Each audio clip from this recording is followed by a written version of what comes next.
Here's I think it's the Times, Sunday Times. Following on from I just spotted this picture actually, following on from our conversation about having your head in the clouds. That's the Spinnaker Tower in Portsmouth, poking up through the low cloud in Portsmouth yesterday morning. If you've never seen it, it's a really impressive building actually. Let's go live to Stormont and talk to our correspondent Dan Johnson, who is there this morning. Absolutely. We have a bit of a metaphor here because I promise you Stormont is there through the mist, but we can't quite see it. We can't quite find it this morning. Sure, in time things will become clearer, both literally and metaphorically. Dan, thank you very much. Find out in the weather, won't we? Yeah. Saw Dan in Belfast a little earlier, Darren, a really heavy fog at Stormont, or a mist. I'm not quite sure. I'm sure you know the difference. How's it looking around the rest of the country? It's all about how far you can see, Roger, whether it's mist or whether it's fog, but it did look pretty foggy out there, actually. There is some mist and fog around across some other parts of the UK, in actual fact. It will tend to lift, and it's going to be a fine day today. A lot of dry weather around, some spells of sunshine. It'll feel warm in the sunshine as well.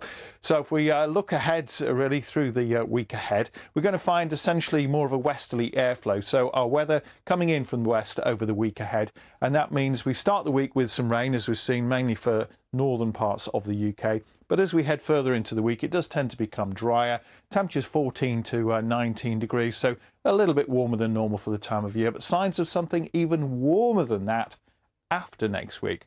Bit of a way ahead, but let's bear that in mind. Something to cling on to, Darren. Inevitably mist and fog then, with that weather. Is there a specific visibility point when the mist becomes fog? Yeah, there's public service fog is 200 metres, and it's just basically all about how far you can see. And we have observations across the UK, either somebody going out in the middle of the night every hour or every half an hour, looking at how far they can see, or there are automatic observation networks as well.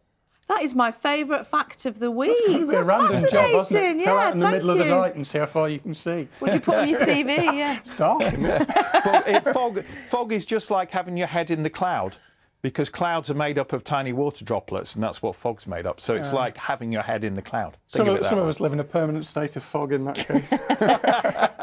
Darren, thank you very much. Thank you. Well, I never. There we go. We learn something every day, don't we? Hello to you. Hello, Nina. Good morning. We're going to have a look at the fog first of all. This is recent visibility. There's a bit of fog actually through the English Channel that could linger through this morning. Leeds Bradford Airport on a hill sitting in the cloud. And at Belfast, where we saw the fog earlier on at Stormont, that's tending to lift. The sunshine's coming through. And at this time of the year, the fog doesn't last too long because we've got a bit more heat in the sun. We've got longer days as well. And there should be some decent spells of sunshine today. Many places are going to remain fine and dry.